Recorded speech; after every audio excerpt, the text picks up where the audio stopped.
नमस्कार दोस्तों, स्वागत है आप सभी का आपके अपने इस यूट्यूब चैनल बाय एमडी दीवर पर। सो दोस्तों, आज का जो हमारा क्लास होने वाला है वो क्लास नंबर तीसरा होने वाला है। और आज की क्लास के जो हमारा विषय रहने वाला है वो शिक्षण अभिरुचि, जिसे आप लोग सीडीपी के नाम से जानते हो। और आज की क्लास का जो हमारा टॉपिक रहने वाला है वो व्यावसायिक संबंधी सूचनाएँ के बारे में जानेंगे। अब ये व्यावसायिक संबंधी सूचनाएँ क्या होता है, थोड़ा सा सबसे पहले आप ये जान लीजिए। व्यावसायिक संबंधी सूचनाएँ कहने का मतलब ये है कि जब आप किसी व्यवसाय में जुड़ते हो ना, मतलब जब आप किसी व्यवसाय का चयन करते हो ना, आप लोग जैसे ही 12th पास आउट होते हो, उसके बाद ग्रेजुएशन करते हो या तो किसी डिप्लोमा कोर्स करते हो, और कोर्स करने के बाद आप लोग को एक ना एक व्यवसाय चुनना होता है जिस पे अपने फ्यूचर बनाने के लिए। तो व्यवसाय के संबंधी में अलग अलग सबसे पहले आप सूचनाएं इकट्ठा करते हो, उसके बाद अपनी रुचि को चेक करते हो कि आप किस फील्ड में जाना चाहते हो, है ना। उसके बाद ही ना आप अपना उस व्यवसाय में जाते हो, मतलब उस पैशंस में जाते हो, उस प्रोफेशन में जाना पसंद करते हो। तो उन्हीं के बारे में ना ये टॉपिक कहा गया है। और अगर आप लोग ना अपना प्री डीएलएड एंट्रेंस एग्जाम, मतलब पंडित सुंदरलाल शर्मा से प्री डीएलएड एंट्रेंस एग्जाम का अगर सिलेबस को देखोगे ना, तो आप लोग का जो शिक्षण अभिरुचि है, जिसमें टॉपिक तीसरा में आप लोग का बोला बताया गया है कि इस व्यवसायिक संबंधी सूचनाएं दिया गया है। और ये व्यवसायिक संबंधी सूचना देने का मतलब ये होता है कि आप जो अपने फ्यूचर में जो व्यवसाय चुनने वाले हैं, मतलब जो काम करने वाले हो, इसे किस प्रकार से चुनाव करोगे ना, तो इसके संबंध में ना कुछ जो टॉपिक है वो दिया गया है, मतलब कुछ प्रश्न है वो पूछा गया है, ठीक है। तो इसमें हम क्या करेंगे, टोटल आप लोगों से ना मैं 30 प्रश्न पूछने वाला हूँ। तो इसमें क्या करना है, सबसे पहला हम लोग थोड़ा सा थ्योरी पढ़ेंगे, उसके बाद फिर 30 एमसीक्यू करेंगे, ठीक है। तो सबसे पहले आप लोग को क्या करना है, ध्यानपूर्वक जैसे ही मैं प्रश्न आप लोग से बोलूँगा ना, तो कोशिश करना है आप लोगों को खुद से आंसर देने के लिए। और उसके बाद ना मैं उसका आंसर दूंगा, तो उसके बाद आप मिलाइएगा कि आप लोग का 30 नंबर में कितना नंबर आता है, ठीक है। और आप लोगों को रटने की बिल्कुल भी ज़रूरत नहीं है, जितने भी प्रश्न होंगे सारे प्रश्नों को आप लोगों को समझना है, ठीक है। और मैं जितना समझाऊँ ना, उन सारी चीज़ों को आप लोगों को ना बहुत सरल तरीके से बताने की कोशिश करूँगा, ठीक है। और इसका जो 30 प्रश्नों का जो पीडीएफ रहेगा ना, वो मैं अपने टेलीग्राम चैनल पर डाल दूंगा। तो जा करके सर्च मारिएगा, बाय एमडी धीवर करके सर्च करिएगा ना, तो वहाँ इसका मेरा जो चैनल है वो मिल जाएगा। और वहाँ से आप लोग इसका जो पीडीएफ है उसको डाउनलोड कर सकते हो। और अगर नहीं मिलेगा ना, तो इसी वीडियो के डिस्क्रिप्शन बॉक्स में मैं उसका जो लिंक है वो डाल दूंगा। साथ ही मैं व्हाट्सअप चैनल बनाया हूँ ना, उसको भी इसी वीडियो के डिस्क्रिप्शन में डाल दूंगा। तो जा करके वहाँ से आप लोग ज्वाइन कर सकते हो, ठीक है। तो चलिए ज़्यादा देर ना करते हुए ना हम लोग ना फटाक से इसका जो थ्योरी है उसे सबसे पहले हम लोग ना ध्यानपूर्वक पढ़ लेते हैं। उससे पहले आप सभी लोगों से एक हम्बल रिक्वेस्ट है कि अगर आप लोग चैनल पे नए होंगे ना, तो चैनल को पहले सब्सक्राइब कर दीजिए और बेल आइकन को दबा दीजिए, ताकि इसी प्रकार की जब भी मैं आप लोगों का क्लास लेकर आऊँ ना, तो सबसे पहले आप लोगों को नोटिफिकेशन मिले, ठीक है। तो ज़्यादा ज़रूरी है कि आप चैनल को सब्सक्राइब कर दो। तो चलिए ज़्यादा देर ना करते हुए ना हम लोग ना इसके थ्योरी को ध्यान से पढ़ते हुए चलते हैं, ठीक है। तो आप भी पढ़िएगा तो बहुत अच्छी बात है, नहीं तो केवल आप सुनिए ध्यानपूर्वक, ठीक है। सबसे पहला टॉपिक देखना चाहो तो टॉपिक को ध्यानपूर्वक देखो, शिक्षण व्यवसाय एवं व्यवसाय संबंधी सूचनाएं इसका टॉपिक है, ठीक है। तो चलिए सबसे पहला इसका थ्योरी को ध्यान से पढ़ते हैं। प्रत्येक व्यवसाय में सफलता अर्जित करने के लिए व्यक्ति को अपने व्यक्तित्व के अंदर मौलिक परिवर्तन आवश्यक है। इन मौलिक परिवर्तनों के परिणाम स्वरूप ही मानव निष्ठा एवं लगन के साथ ईमानदारीता पूर्वक अपना कार्य करने में सक्षम होता है। यह निष्ठा एवं समर्पण सकारात्मक दृष्टिकोण के कारण उत्पन्न होती है। व्यावसायिक निष्ठा एवं ऐसे गुण है जो व्यक्ति के अंदर व्यवसायिक के प्रति लगन, निष्ठा, रुचि, आत्मविश्वास एवं संपूर्णता का भाव पैदा करती है। शिक्षण व्यवसाय के लिए ऐसे आधारभूत गुण आवश्यक है। शिक्षण व्यवसाय एक अति संवेदनशील, एक कठिन कार्य माना जाता है, इसलिए शिक्षक को पूरी लगन, निष्ठा, परिश्रम एवं संपूर्णता के साथ कार्य करना होता है। शिक्षण व्यवसाय के प्रति सकारात्मक आत्मविश्वास, स्वमूल्यांकन, नवीन ज्ञान के प्रति उत्साह, कार्य संतुष्टि आदि गुणों का विकास उत्पन्न करती है। यह स्थिति के छात्रों में पारस्परिक रूप से सुखद संप्रेषण की स्थिति का संचार करती है, जिससे विद्यालय का परिवेश शिक्षा के अनुकूल बना रहता है एवं अनुशासनबद्ध प्रक्रिया अनवरत चलती रहती है। अतः व्यक्ति को अपने व्यवसाय के प्रति लगन, निष्ठा, संपूर्णता का भाव रखना चाहिए और व्यवसाय का चुनाव अपनी रुचि और सकारात्मक अभिरुचि के आधार पर चुनना चाहिए। एक शिक्षक को चाहिए कि वे बालक को भी समय समय पर व्यवसाय के बारे में सूचनाओं का निर्देश व मार्गदर्शन करते रहना चाहिए। नेक्स्ट में क्या बोला है, ध्यानपूर्वक पढ़ते हुए चलते हैं। फिर ना इसका जो थ्योरी है ना, उसे मैं आप लोगों को ना बहुत ही छोटे, मतलब चंद लाइन में आप लोगों को समझाने की कोशिश करूंगा, ठीक है। तो ध्यान से फिर आप लोग सुनिएगा। पहले ना व्यावसायिक सूचना के प्रमुख जो स्रोत है ना, उसे ध्यानपूर्वक पढ़ते हुए चलते हैं, ठीक है। तो ध्यान से पढ़िए। सबसे पहला, व्यावसायिक निर्देशन एवं व्यावसायिक चयन के संबंध में महत्वपूर्ण बात यह है कि व्यक्ति को अपने रुचियों तथा क्षमताओं को ध्यान में रखते हुए अनुकूलन व्यवसाय की खोज करनी चाहिए। इसके लिए उसे विभिन्न व्यवसायों के विषयों में सूचनाएं एकत्र करनी चाहिए। व्यावसायिक सूचना के मुख्य स्रोत का सामान्य परिचय निम्न में है। सबसे फर्स्ट को देखिए, समाचार पत्र। समाचार पत्र विविध समाचार पत्रों में रोजगार संबंधी सूचनाएं प्रकाशित होती है जो व्यवसाय के इच्छुक व्यक्ति के लिए आवश्यक तथा उपयोगी है। समाचार पत्र दैनिक, साप्ताहिक, मासिक हो सकते हैं। दूसरा को देखिए, रोजगार पत्रिकाएं। अलग अलग आयु वर्ग तथा योग्यता के संबंध में रोजगार के अवसर तथा प्रशिक्षण संबंधी सूचनाएं देने वाली रोजगार पत्रिकाएं युवा वर्ग का मार्गदर्शन करती है। थर्ड को देखिए, सरकारी सूचनाएं। सरकार की ओर से समय समय पर बेरोजगार युवक युवतियों को लाभार्थ सूचनाएं प्रकाशित की जाती है। फोर्थ को पढ़िए, रोजगार कार्यालय। रिक्त पदों एवं प्रशिक्षण आदि से संबंधित सूचनाएं रोजगार कार्यालयों से प्राप्त हो सकती है। फिफ्थ को पढ़िए, वार्ताएं। व्यावसायिक सूचनाएं कक्षा कक्ष पर विभिन्न प्रकार के व्यवसायों के संबंध में वार्ताएं करती है। सिक्स को पढ़िए, औद्योगिक संस्थाएं। औद्योगिक संस्थानों में समय समय पर पद रिक्त होते रहते हैं या नए पद सृजित होते हैं। तो अगर मैं आप लोगों को ना ये जो थ्योरी है ना, मतलब पहला और दूसरा जो थ्योरी है ना, उसे अगर आप लोगों को थोड़ा सा सरल तरीके से समझाने की आप लोगों को कोशिश करूँ ना, तो जो थ्योरी जो कहा है ना, उसका मतलब ये है कि आप भविष्य में एक शिक्षक बनने वाले हो और शिक्षक होने के नाते जब आप बच्चों को पढ़ाओगे, चाहे वो प्राइमरी लेवल पे पढ़ाओ, चाहे मिडिल लेवल पे पढ़ाओ, चाहे और बड़े स्तर पर पढ़ाओ, 10वीं 12वीं को पढ़ाओ, ठीक है। जब आप बच्चों को पढ़ाओगे ना, तो आप समय समय पर बच्चों को व्यवसाय संबंधी सूचनाएं दोगे। मतलब बच्चों की ना उसकी जो रुचि है उसको परखोगे और परख करके ना उसे सही नॉलेज दोगे, सही ज्ञान दोगे कि आप फ्यूचर में क्या करना चाहते हो, क्या बनना चाहते हो, आप आपका जो रुचि है वो किस में है, ये सबसे पहले आप देखोगे, बच्चों से पूछोगे, बात करोगे, तो आप लोग को पता चलेगा। और पता चलेगा ना, तो उसके आगे भविष्य के बारे में उनको क्या करना चाहिए ना, तो उसके बारे में आप उनको नॉलेज दोगे, जो आप लोगों को नॉलेज नहीं मिला होगा, मुझे पता है, ठीक है। तो आप बच्चों को इस प्रकार से नॉलेज दोगे ना कि आप भविष्य में किस प्रकार के व्यवसाय का चयन कर सकते हो ना, तो केवल थ्योरी में यही कहा गया है, ठीक है। और जब आप बड़े हो गए होंगे ना, तब आप लोग को ना अनेक प्रकार के न्यूज़पेपर के माध्यम से, अनेक प्रकार के सोशल मीडिया के माध्यम से, अनेक प्रकार की जो वार्ताएं होती हैं, बातचीत होती हैं अपनों से बड़ों से, तो उसके माध्यम से, और आप लोग को जो रोजगार कार्यालय है उसके माध्यम से आप लोगों को विभिन्न प्रकार की वैकेंसी के बारे में पता चलता है ना। तो ये जो थ्योरी है ना, केवल यही का है, ठीक है। और आपकी जो रुचि है, मतलब बच्चों की जो रुचि है ना, वो अपने जो मूल प्रवृत्ति है, मतलब मूल जो रुचि है उसके अनुसार व्यवसाय का चयन करना चाहिए, ये साफ साफ इस थ्योरी में कहा गया है, ठीक है।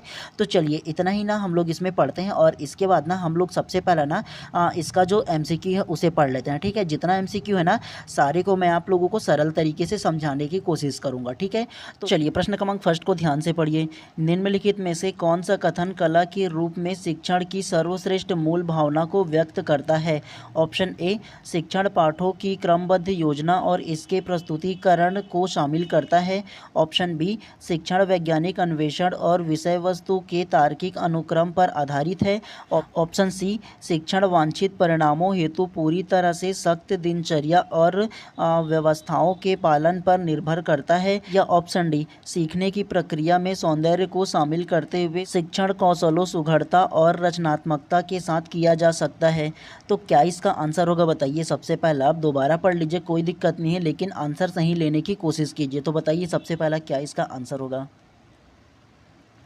तो प्रश्न क्रमांक 1 का जो करेक्ट आंसर है ना, वो आप लोगों का ऑप्शन नंबर डी करेक्ट हो जाएगा। सीखने की प्रक्रिया में सौंदर्य को शामिल करते हुए शिक्षण कौशलों, सुघड़ता और रचनात्मकता के साथ किया जा सकता है, करेक्ट हो जाएगा। कैसे? तो प्रश्न 1 क्या कहे, ध्यान से सबसे पहला पढ़ो। निम्नलिखित में से कौन सा कथन कला के रूप में शिक्षण की सर्वश्रेष्ठ मूल भावना को व्यक्त करता है? और अगर ये प्रश्न को मैं आप लोगों को सरल तरीके से समझाऊँ ना, तो जब आप स्कूल में रहते हो तो स्कूल में अनेक प्रकार की जो प्रतियोगिता है कला के रूप में, वो आयोजन किया जाता है। और आप लोगों ने देखा होगा कई बालक ऐसे प्रतिभावान होते हैं जो अलग प्रकार की उनमें कला कौशल का विकास होता है। आप लोग देखते हो कि उसमें एक अलग ही प्रकार की जो कला है वो निखर के आती है।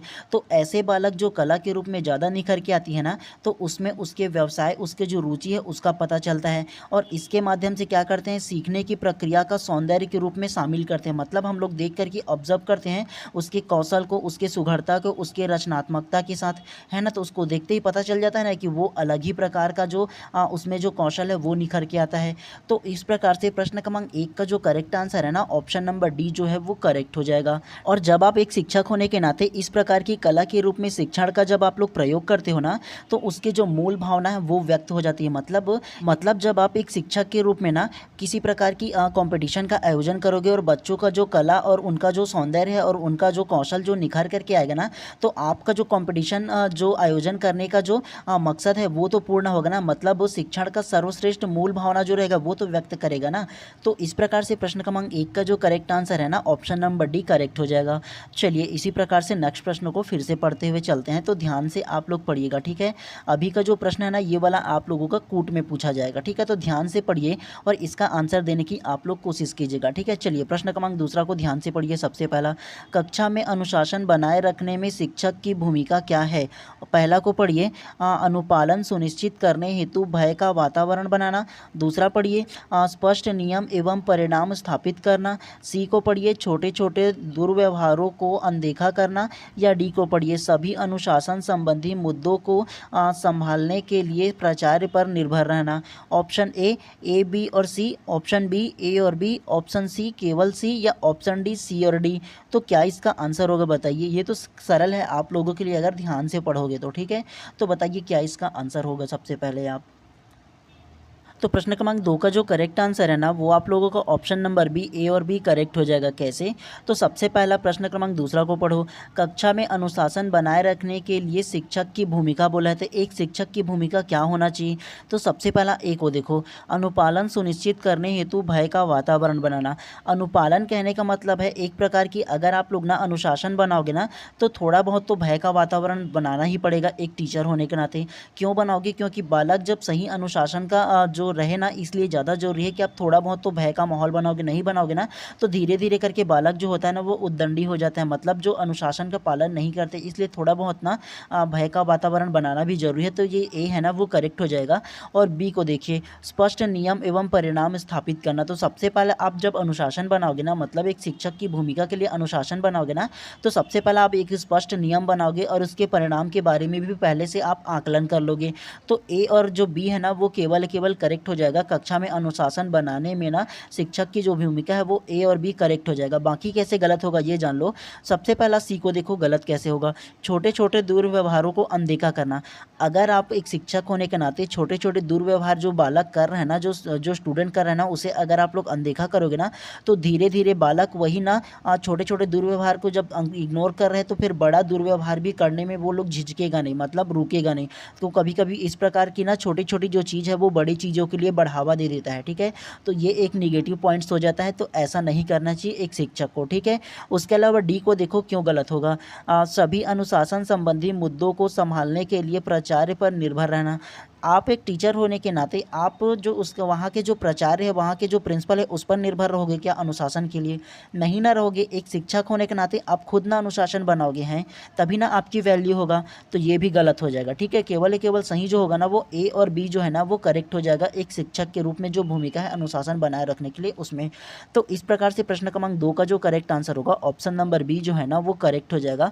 तो इसी प्रकार से हम लोग पढ़ते हुए चलेंगे, ठीक है। तो ध्यानपूर्वक आप लोग ना पढ़ते हुए चलिएगा, ठीक है। चलिए प्रश्न क्रमांक 3 को ध्यान से पढ़िए। रमेश एक ऐसा शिक्षक है जिनको शिक्षण शास्त्र पेडागोजी की गहरी समझ है।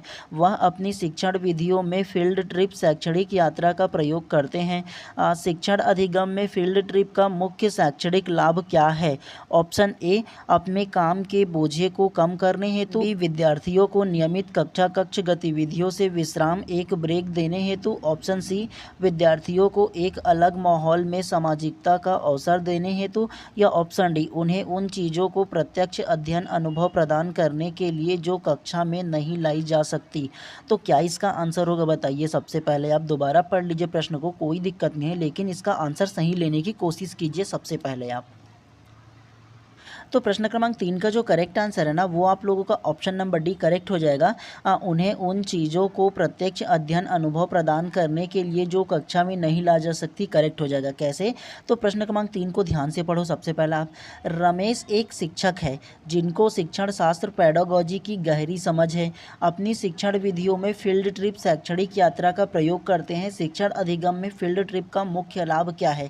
अगर मैं प्रश्न क्रमांक 3 को सरल तरीके से समझाऊँ ना, तो प्रश्न क्रमांक 3 का है कि आप लोगों ने देखा होगा कि प्रत्येक वर्ष ना जो प्राइमरी स्कूल होता है, चाहे वो मिडिल स्कूल होता है, चाहे वो हायर स्कूल होता है या हायर सेकेंडरी स्कूल होता है, सभी स्कूल में साल में एक बार शैक्षणिक भ्रमण के लिए लेकर के जाया जाता है। क्यों लेकर के जाया जाता है? जो फील्ड ट्रिप है वो या शैक्षणिक भ्रमण है उसमें वजह क्या होता है कि जो हमारी ऐतिहासिक धरोहर है, मतलब जो हम लोग पुस्तक में जो पढ़ते हैं ना, उसको अगर आप लोग सीधा बच्चों को ले जा करके दिखा दोगे तो उसका अध्ययन में जो अनुभव है वो सबसे ज़्यादा साक्षात्कार होगा, प्रत्यक्ष रूप से वो देख पाएगा और सीख पाएगा।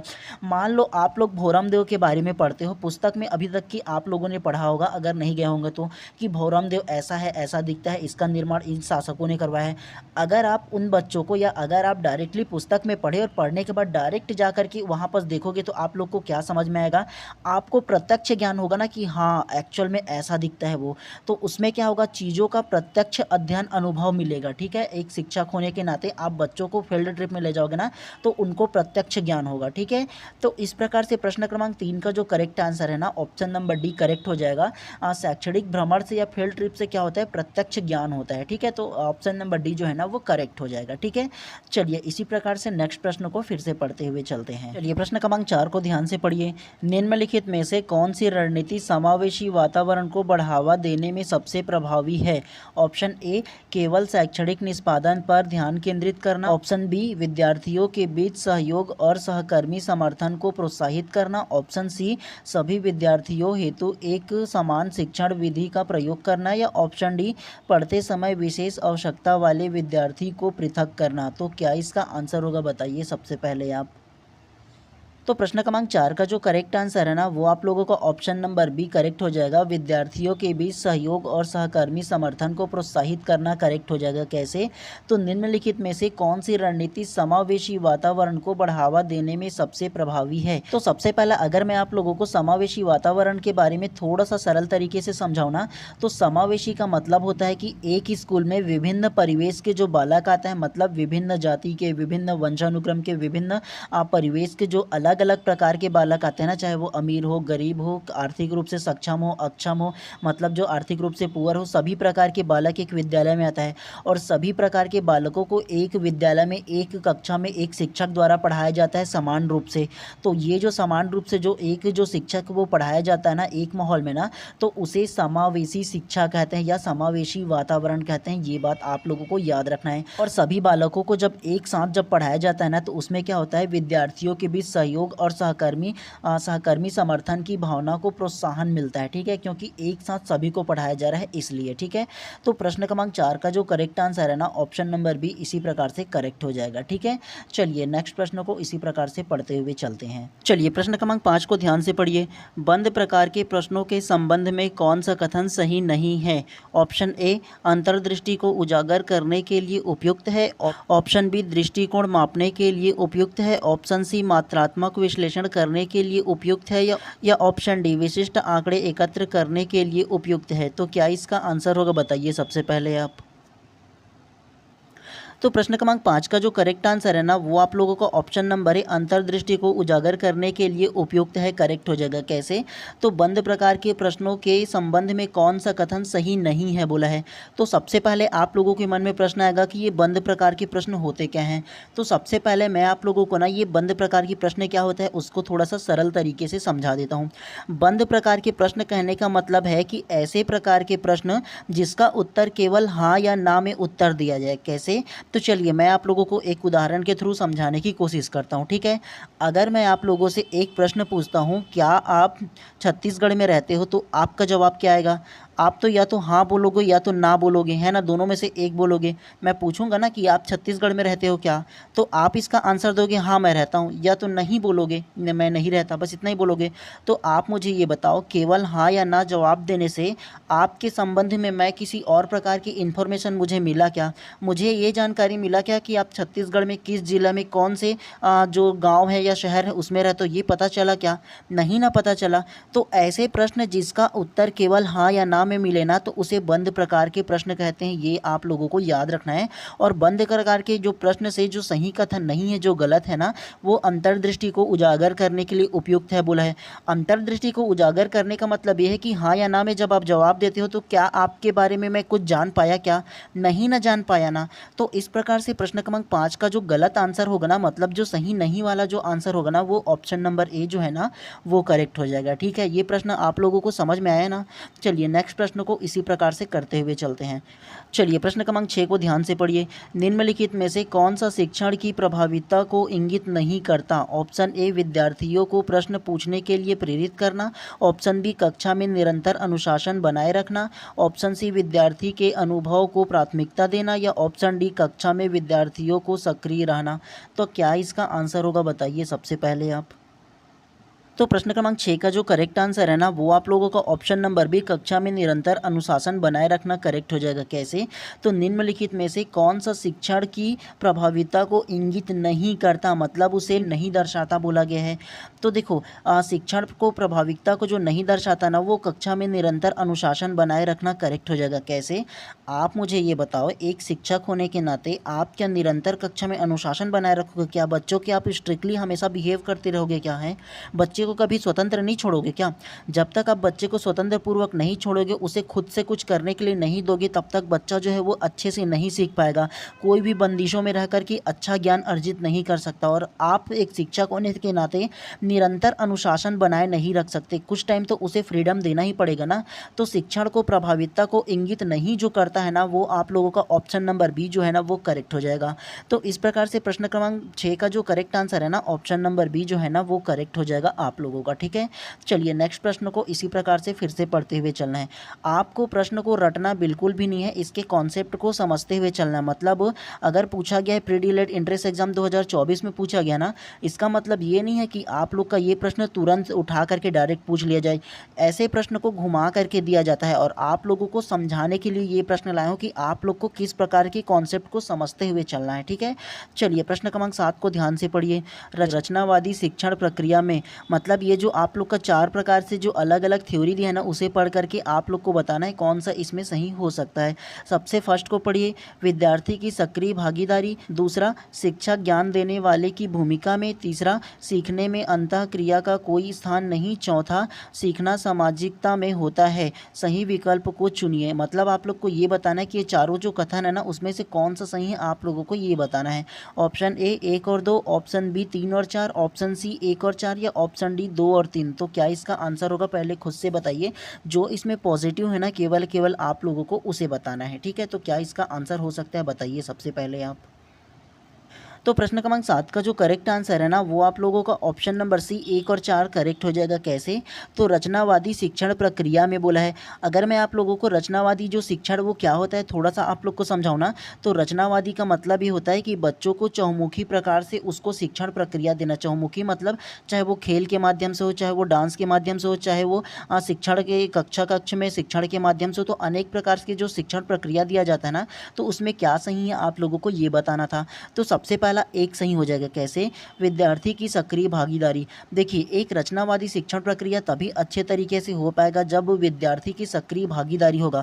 मतलब चाहे वो किसी प्रकार की प्रतियोगिता में हो, चाहे वो किसी प्रकार की कक्ष में खेल के माध्यम से पढ़ाया जा रहा हो, चाहे वो किसी प्रकार की जो थ्योरिकल पढ़ाया गया रहा हो, उसमें बच्चे को ना जब तक कि आप ना उसका सक्रिय भागीदारी नहीं रहेगा तब तक बच्चे अच्छे से नहीं सीख पाएंगे। ठीक है, तो रचनावादी में 1 करेक्ट हो जाएगा, और उसके अलावा 4 भी करेक्ट हो जाएगा। कैसे, सीखना सामाजिक सामाजिकता में होता है। सामाजिकता कहने का मतलब यह है कि कक्षा कक्ष में अनेक प्रकार के बच्चे रहते हैं, मतलब अनेक परिवेश के, अनेक जाति, अनेक धर्म, अनेक प्रकार के जो वातावरण के बच्चे रहते हैं ना, तो सभी लोग जो होते हैं वो एक साथ पढ़ते हैं और एक दूसरे का जो नॉलेज होता है उसे आदान प्रदान करते हैं, मतलब सामाजिकता का उसमें भाव होता है। तो 1 और 4 करेक्ट हो जाएगा, ठीक है। और उसके अलावा ये जो 2 नंबर का है ना वो गलत कैसे होगा ये जान लीजिए। शिक्षक ज्ञान देने वाले की भूमिका में, शिक्षक केवल ज्ञान देने वाले की भूमिका में नहीं होता। शिक्षक जो होता है वो बच्चों की चहुमुखी विकास की भूमिका में होता है, चाहे वो खेल के माध्यम से बच्चे का विकास करे, चाहे वो उसका फ्यूचर के लिए उसे गाइडलाइन करे। तो चहुमुखी प्रकार से जो होता है ना वो शिक्षक उसका गाइडलाइनर होता है, ठीक है। तो ये उसका गलत हो जाएगा, केवल में नहीं होगा, ठीक है। उसके अलावा 3 कैसे गलत होगा, क्योंकि देखो इसमें कोई स्थान नहीं बोला गया है, सीखने में अंतःक्रिया का कोई स्थान नहीं बोला है, निगेटिव तो आप लोगों को बिल्कुल भी नहीं लेना है। तो इस प्रकार से प्रश्न क्रमांक 7 का जो करेक्ट आंसर होगा केवल ऑप्शन नंबर सी 1 और 4 जो है वो करेक्ट हो जाएगा, ठीक है। तो इसी प्रकार से आप लोग को विस्तार पूर्वक पढ़ते हुए चलना है, ठीक है। चलिए प्रश्न क्रमांक 8 को ध्यान से पढ़िए। शिक्षण का सबसे महत्वपूर्ण तत्व कौन सा है? ऑप्शन ए विषय का ज्ञान, ऑप्शन बी शिक्षक और विद्यार्थी के बीच संबंध, ऑप्शन सी कक्षा प्रबंधन, ऑप्शन डी प्रयुक्त शिक्षण विधियाँ। तो क्या इसका आंसर होगा बताइए सबसे पहले आप। तो प्रश्न क्रमांक 8 का जो करेक्ट आंसर है ना वो आप लोगों का ऑप्शन नंबर बी करेक्ट हो जाएगा, शिक्षण और विद्यार्थी के बीच संबंध करेक्ट हो जाएगा। कैसे? शिक्षण का सबसे महत्वपूर्ण तत्व है, तो विद्यार्थी और शिक्षण के बीच अगर अच्छा संबंध रहेगा, अच्छा तालमेल रहेगा, तभी ना विद्यार्थी और शिक्षक अच्छे से सीख पाएंगे, विद्यार्थी जो है वो सीख पाएंगे, शिक्षक जो है अच्छे से सिखा पाएंगे सभी प्रकार से। और अगर विद्यार्थी के मन में किसी प्रकार का डाउट होगा और अच्छा संबंध रहेगा, तभी ना विद्यार्थी जो है वो बिना डरे शिक्षक से पूछ पाएगा। तो इस प्रकार से प्रश्न क्रमांक 8 का जो करेक्ट आंसर है ऑप्शन नंबर बी जो है ना वो आप लोगों का करेक्ट हो जाएगा। चलिए नेक्स्ट प्रश्न को इसी प्रकार से फिर से पढ़ते हुए चलते हैं। चलिए प्रश्न क्रमांक 9 को ध्यान से पढ़िए। प्राथमिक विद्यालय में शिक्षण करने की सबसे उपयुक्त प्रणाली है। ऑप्शन ए सकारात्मक प्रतिक्रिया, ऑप्शन बी सुरक्षित वातावरण, ऑप्शन सी विषय वस्तु को बच्चों के दैनिक जीवन से जोड़ना, या ऑप्शन डी सामूहिक गतिविधियों का आयोजन करना। तो क्या इसका आंसर होगा बताइए सबसे पहले आप। तो प्रश्न क्रमांक 9 का जो करेक्ट आंसर है ना वो आप लोग का ऑप्शन नंबर सी करेक्ट हो जाएगा, विषय वस्तु को बच्चों के दैनिक जीवन से जोड़ना करेक्ट हो जाएगा। कैसे? प्राथमिक विद्यालय में शिक्षण करने की सबसे उपयुक्त प्रणाली है बोला है। तो जब तक आप किसी विषय वस्तु को बच्चों के दैनिक जीवन से जोड़ करके नहीं बताओगे, मान लो आप किसी प्रकार का पाठ पढ़ा रहे हो, चाहे वो पर्यावरण पढ़ा रहे हो, तो पर्यावरण में जब आप पेड़ पौधे के बारे में पढ़ाओगे ना, तब बच्चों के आप दैनिक जीवन से जब तक नहीं जोड़ोगे ना कि बताओ बच्चों कि आप जब स्कूल आते हो, जब अपने घर पे रहते हो तो किस प्रकार की पेड़ देखते हो, कैसा कैसा पेड़ रहता है, कैसा फल उगता है, आपको पेड़ से क्या क्या लाभ है।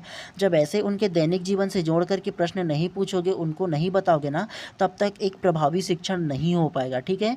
तो इस प्रकार से प्रश्न क्रमांक 9 का जो करेक्ट आंसर है ऑप्शन नंबर सी जो है वो करेक्ट हो जाएगा।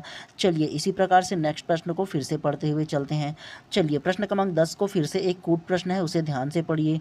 नीचे दिए गए कथनों को पढ़िए तथा सत्य को चुनिए, शिक्षा के मार्ग में बाधाएं हैं। तो आप लोग को ये कथन को पढ़ना है और बताना है कि शिक्षक के जो मार्ग में ना क्या क्या बाधाएं हो सकती है, ये बताना है, ठीक है। सबसे फर्स्ट कथन को पढ़िए। घर से विद्यालय की दूरी का अधिक होना, दूसरा सामाजिक सांस्कृतिक परंपराओं का ना होना, तीसरा बच्चे का अच्छा स्वास्थ्य एवं पोषण का होना, चौथा विद्यालय में लिंग आधारित शिक्षा का होना। ऑप्शन ए कथन 1 और 3 सही, ऑप्शन बी कथन 1 और 4 सही है, ऑप्शन सी कथन 3 और 4 सही है, या ऑप्शन डी कथन 1 और 2 सही है। तो क्या इसका आंसर हो सकता है बताइए सबसे पहले आप। तो प्रश्न क्रमांक 10 का जो करेक्ट आंसर है ना वो आप लोगों का ऑप्शन नंबर बी करेक्ट हो जाएगा, 1 और 4 जो सही है वो करेक्ट हो जाएगा। कैसे? तो नीचे दिए गए कथनों को पढ़िए तथा सत्य को चुनिए, शिक्षा के मार्ग में बाधाएं हैं बोला है, मतलब शिक्षा के मार्ग में क्या क्या बाधाएं हैं ये पूछा गया है। तो सबसे फर्स्ट को पढ़िए, ये करेक्ट हो जाएगा। कैसे? घर से विद्यालय की दूरी का अधिक होना। अगर घर से विद्यालय की दूरी अधिक होगा ना तो बच्चे पढ़ने में हिचकिचाएंगे, जाने और आने में ही थक जाएंगे, तो फिर बच्चे पढ़ेंगे क्या? तो ये शिक्षा के मार्ग में एक बाधा हो जाएगा। उसके अलावा चौथा को देखिए, विद्यालय में लिंग आधारित शिक्षा का होना। अगर लड़की और लड़कों में भेद किया जाएगा, लिंग आधारित शिक्षा दिया जाएगा, तो वो भी जो शिक्षा के मार्ग में ना वो बाधाएं हो जाएगा, ठीक है। तो इस प्रकार से प्रश्न क्रमांक 10 का जो करेक्ट आंसर है ना ऑप्शन नंबर बी 1 और 4 जो है वो करेक्ट हो जाएगा। चलिए प्रश्न क्रमांक 11 को ध्यान से पढ़िए। कला शिक्षण के संबंध में इनमें से कौन सा कथन असत्य है? ऑप्शन ए, कला शिक्षण के संदर्भ में सही और गलत की अवधारणाओं से बचा जाना चाहिए।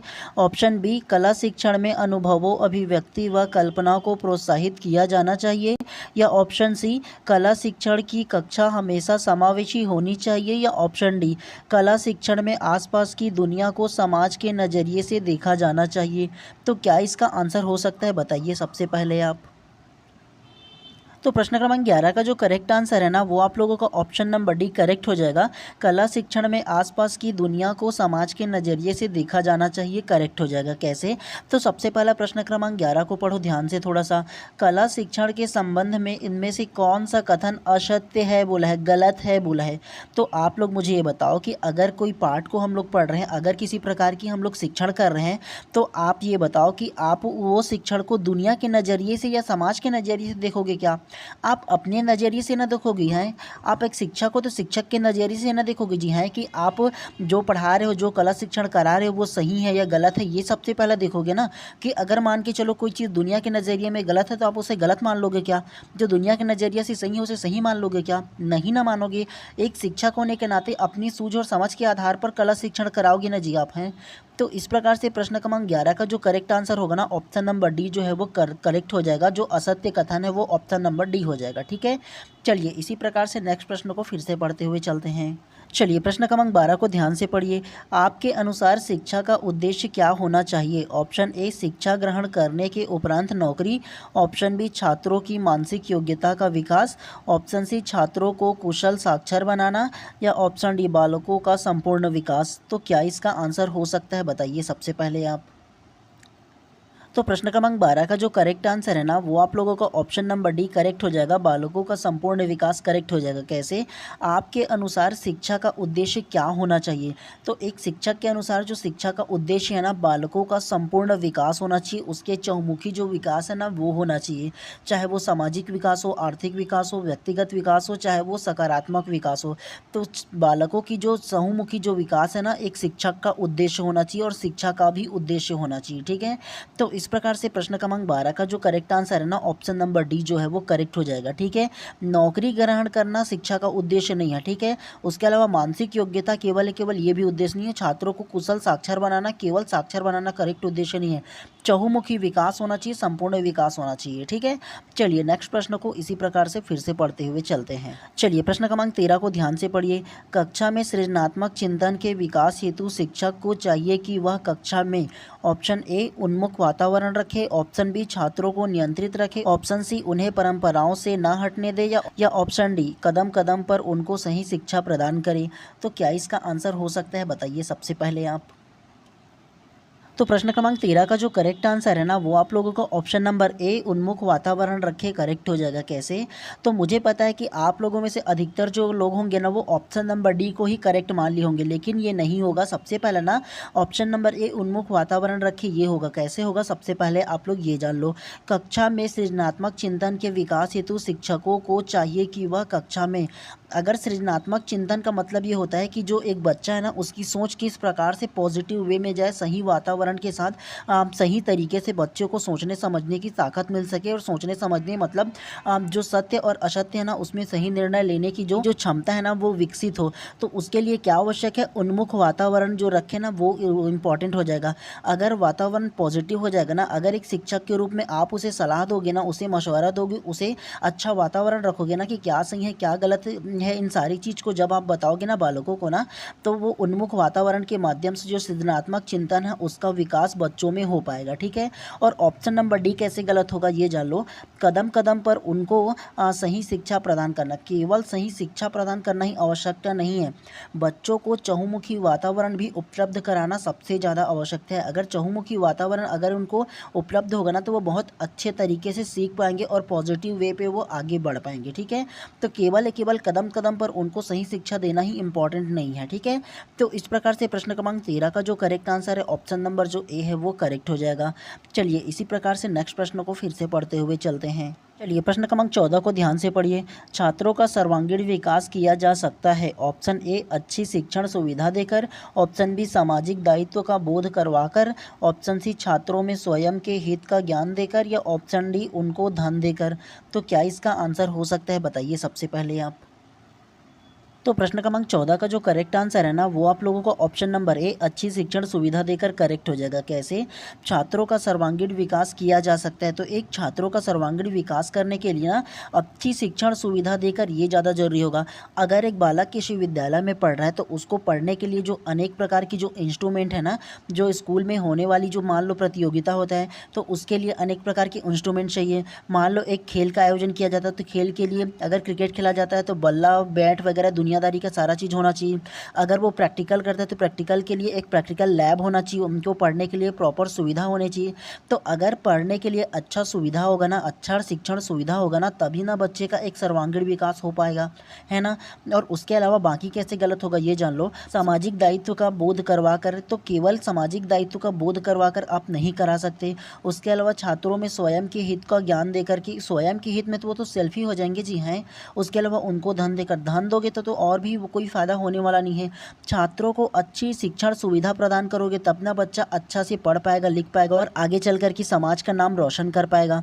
तो इस प्रकार से प्रश्न क्रमांक 14 का जो करेक्ट आंसर है ना, ऑप्शन नंबर जो ए है वो करेक्ट हो जाएगा। चलिए इसी प्रकार से नेक्स्ट प्रश्न को फिर से पढ़ते हुए चलते हैं। चलिए प्रश्न क्रमांक 15 को ध्यान से पढ़िए। शिक्षकों का मूल्यांकन किसके द्वारा होना चाहिए? ऑप्शन ए निरीक्षण अधिकारियों द्वारा, ऑप्शन बी उनके समवर्ती और उच्च अधिकारियों द्वारा, ऑप्शन सी समाज द्वारा, या ऑप्शन डी उनके शिक्षार्थियों द्वारा। तो क्या इसका आंसर हो सकता है, बताइए सबसे पहले आप। तो प्रश्न क्रमांक 15 का जो करेक्ट आंसर है ना, वो आप लोगों का ऑप्शन नंबर सी समाज द्वारा करेक्ट हो जाएगा। कैसे? तो सबसे पहला प्रश्न क्रमांक 15 को पढ़िए। शिक्षकों का मूल्यांकन किसके द्वारा होना चाहिए? तो जो एक शिक्षक है ना, उसका जो मूल्यांकन है वो समाज के द्वारा होना चाहिए। कैसे? तो आप लोगों ने अधिकतर सुना होगा कि वो जो स्कूल है ना उसका बहुत अच्छा नाम है, मतलब वो जो स्कूल है उसमें बहुत अच्छा रिजल्ट मिलता है। कौन कहता है? उनका जो आसपास के जो समाज रहते हैं, उन समाज से जो गए हुए बच्चे रहते हैं, उनका जब परसेंटेज अच्छा आता है ना, वो कुछ अच्छा करते हैं ना उस स्कूल का, तो किस में नाम आता है? तो उस विद्यालय का नाम होता है ना। और उस विद्यालय का नाम किस वजह से होता है? क्योंकि वहाँ के शिक्षक अच्छे पढ़ाते हैं।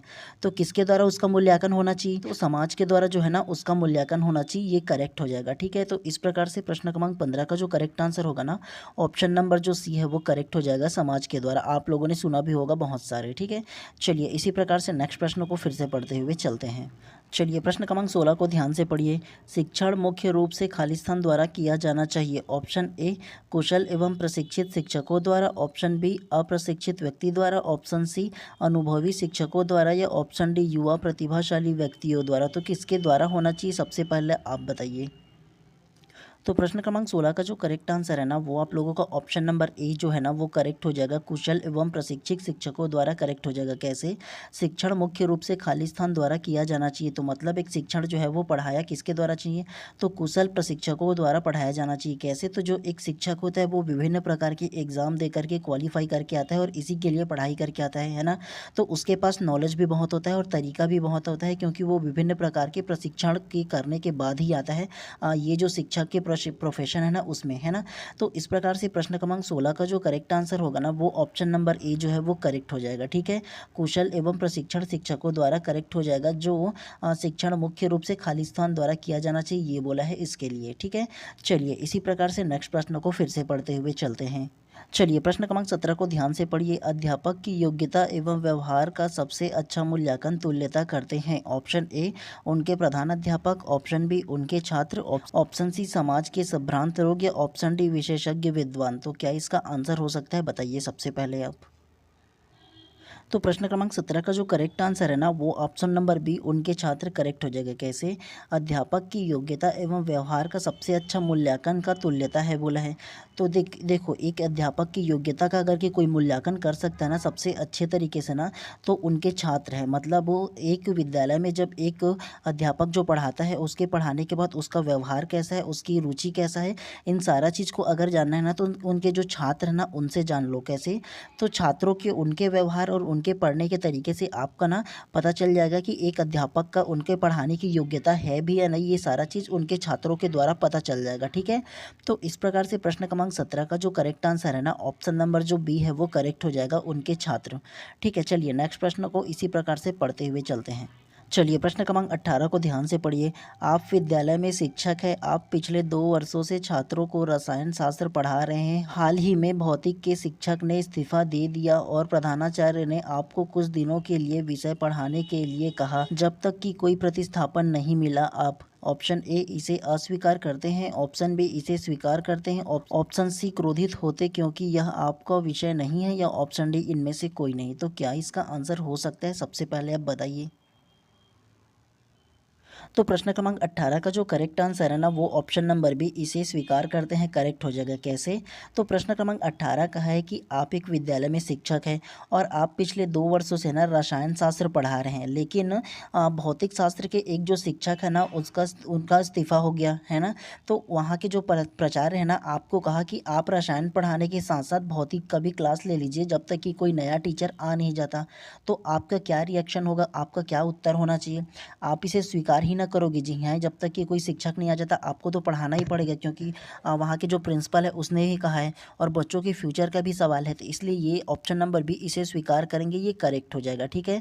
बाकी देखो, इसे अस्वीकार करते हैं। आप एक शिक्षक होने के नाते इसे अस्वीकार नहीं कर सकते। अगर शिक्षक नहीं है तो क्रोधित तो बिल्कुल भी नहीं होना है, क्योंकि आपका विषय नहीं है तो।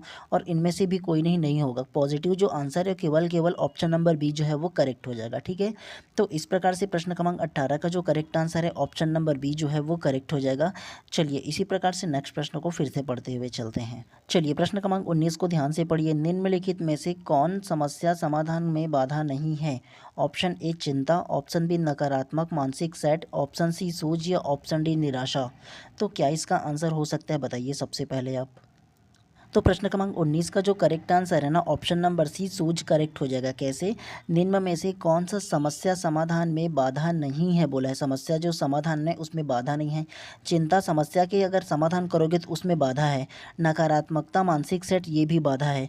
निराशा भी तो बाधा है ना। कोई समस्या का समाधान करोगे तो उसमें बाधा ही ना होगा जी, आप निराश हो जाओगे उसके समाधान करने से पहले ही। तो सूझ जो है वो करेक्ट हो जाएगा, ठीक है। तो इस प्रकार से प्रश्न क्रमांक 19 का जो करेक्ट आंसर है ऑप्शन नंबर सी जो है वो करेक्ट हो जाएगा। चलिए इसी प्रकार से नेक्स्ट प्रश्न को फिर से पढ़ते हुए चलते हैं। चलिए प्रश्न क्रमांक 20 को ध्यान से पढ़िए। आप लंबे समय से बेरोजगार हैं और अब आपको किंडरगार्टन में नौकरी का प्रस्ताव मिला है, लेकिन आप बच्चों के साथ रहना पसंद नहीं करते हैं, इसलिए ऑप्शन ए आप नौकरी की पेशकश को अस्वीकार करते हैं, ऑप्शन बी आप इसे थोड़े समय के लिए ही स्वीकार करते हैं, ऑप्शन सी आप इसे स्वीकार करते हैं और बच्चों के साथ मस्ती करने की कोशिश करते हैं, या ऑप्शन डी इनमें से कोई नहीं। तो क्या इसका आंसर हो सकता है, बताइए सबसे पहले आप। तो प्रश्न क्रमांक 20 का जो करेक्ट आंसर है ना, वो आप लोगों का ऑप्शन नंबर सी करेक्ट हो जाएगा। आप इसे स्वीकार करते हैं और बच्चों के साथ मस्ती करने की कोशिश करेंगे। कैसे? तो देखो, अगर आप एक लंबे समय से बेरोजगार हो और आपको किंडरगार्टन में जॉब करने का, नौकरी करने का मौका मिल रहा है। किंडरगार्टन कहने का मतलब ये है कि जो कक्षा 1 से 5वीं तक की जो होता है ना, ठीक है, और उससे पहले जो नर्सरी होता है ना, उन सारी चीज़ को किंडरगार्टन कहा जाता है, ठीक है। और वहाँ आप लोगों को अगर नौकरी करने का प्रस्ताव मिलेगा और आप लंबे समय से बेरोजगार हो, तो आप इसे क्या अस्वीकार कर दोगे क्या आप लोग, ये बताओ? नहीं ना करोगे। उसके अलावा थोड़े समय के लिए करना चाहोगे क्या? नहीं ना करोगे। और इनमें से कोई नहीं भी नहीं होगा। पॉजिटिव जो आंसर होगा वो ऑप्शन नंबर सी हो जाएगा। इसे स्वीकार करते हैं और जो बच्चे हैं ना उसके साथ ना मस्ती करने की, उसके साथ तालमेल करने की कोशिश ही ना करोगे। जी हाँ, जब आप बेरोजगार हो तो किसी प्रकार की अगर आप लोग को नौकरी मिलेगा तो करोगे ही ना। तो इस प्रकार से प्रश्न क्रमांक 20 का जो करेक्ट आंसर है ऑप्शन नंबर जो सी है वो करेक्ट हो जाएगा। तो चलिए आगे भी इसमें क्वेश्चन बहुत सारे हैं, 10 क्वेश्चन और है। मैं उसे अभी नहीं कर रहा हूँ। एक्चुअल वजह ये है कि मुझे अभी थोड़े से कुछ काम आ गया है, ठीक है। और आप लोगों को ना इतना ही अभी क्लास लेता हूँ, और 10 जो क्वेश्चन है ना उनको मैं अपना ना नेक्स्ट क्लास लाऊंगा आज शाम को है ना, तो उसमें अपलोड कर दूंगा, तो देख लीजिएगा आप लोग, ठीक है।